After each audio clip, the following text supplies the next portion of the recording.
Brought to by Baidyanath Kashmir kesar. Kashmir केसर खीर हो या हलवा, बनाए उन्हें और लजीजदार। हमारा उद्देश्य, बड़ा उद्देश्य होना चाहिए कि हमें अपने देशवासियों का दिल जीतना है। हम युद्ध भी जीतेंगे, हम किसी प्रकार की जंग भी जीतेंगे, हम आतंकवादियों का भी सफाया करेंगे, लेकिन साथ ही साथ देशवासियों का हमें दिल भी जीतना है। पुंछ आतंकी हमले और उसके बाद 3 नागरिकों की संदिग्ध हत्या के बाद जम्मू कश्मीर में हालात कुछ तनावपूर्ण हुए हैं। ऐसे में पहले सेना अध्यक्ष मनोज पांडे कश्मीर पहुंचे और सेना के लोगों को हिदायतें दी। अब रक्षा मंत्री राजनाथ सिंह ने पुंछ पहुंचकर सेना को संदेश दिया है। उन्होंने कहा कि सेना के काम पर देश को गर्व है, लेकिन उन्हें गलती करने से बचना चाहिए।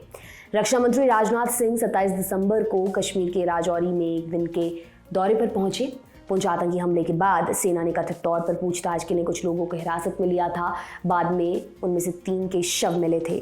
आरोप लगा कि पूछताछ करने वाले सैनिकों ने उन्हें इतना प्रताड़ित किया कि 3 नागरिकों ने दम तोड़ दिया। 5 का भी इलाज चल रहा है। उन्होंने इन मौतों और अपनी हालत के लिए सेना को जिम्मेदार बताया। ऐसे में राजौरी पहुंचकर रक्षा मंत्री ने कहा कि सैनिकों को कोई गलती नहीं करनी चाहिए जिससे किसी भी भारतीय को ठेस पहुंचे। एएनआई के मुताबिक राजनाथ सिंह ने कहा, आप देश के रक्षक हैं, लेकिन मैं आपसे अनुरोध करना चाहता हूं कि देश की सुरक्षा सुनिश्चित करने के अलावा लोगों का दिल जीतने की भी आपकी जिम्मेदारी है।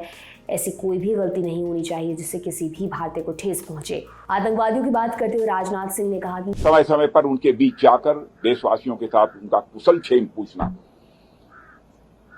कोई कठिनाई हो तो उसके बारे में भी जानकारी हासिल करना, जहां पर उसकी जानकारी देनी आवश्यक है, जिस भी स्तर पर उसकी जानकारी देना, मैं समझता हूं यह सब भी आपकी जिम्मेदारी है। इसलिए मैं मानता हूं कि हमारा उद्देश्य जहां पर कोई जंग जीतना है, आतंकवादियों का सफाया करना है, वहीं पर हमारा उद्देश्य, बड़ा उद्देश्य होना चाहिए कि हमें अपने देशवासियों का दिल जीतना है। हम युद्ध भी जीतेंगे, हम किसी प्रकार की जंग भी जीतेंगे, हम आतंकवादियों का भी सफाया करेंगे, लेकिन साथ ही साथ देशवासियों का हमें दिल भी जीतना है। राजनाथ ने सैनिकों पर विश्वास दिखाते हुए कहा कि उन्हें पता है आप ऐसा करने के लिए अपना सर्वश्रेष्ठ प्रयास करेंगे। रक्षा मंत्री ने सैनिकों को आश्वासन दिया कि हर एक सैनिक प्रत्येक भारतीय के परिवार के सदस्य की तरह है। उन्होंने कहा, हर भारतीय ऐसा महसूस करता है, अगर कोई आप पर बुरी नज़र डालता है तो ये हमें बर्दाश्त नहीं होगा। सुरक्षा और खुफिया एजेंसियां ऐसे हमलों को रोकने में महत्वपूर्ण भूमिका निभाती हैं। निगरानी बढ़ाने के लिए जैसी भी सहायता की आवश्यकता होगी वो सरकार द्वारा प्रदान की जाएगी। रक्षा मंत्री ने आगे कहा, ऐसे हमलों को हल्के में नहीं लिया जाना चाहिए। उन्होंने बताया कि उन्हें पता है सभी सतर्क है, लेकिन अधिक सतर्कता की आवश्यकता है। सैनिकों की बहादुरी हमें गौरवान्वित करती है। उनके बलिदान और प्रयास की कोई बराबरी नहीं है। जब कोई सैनिक शहीद होता है, भले ही हम कुछ मुआवजा देते हैं, पर ऐसे नुकसान की भरपाई नहीं की जा सकती।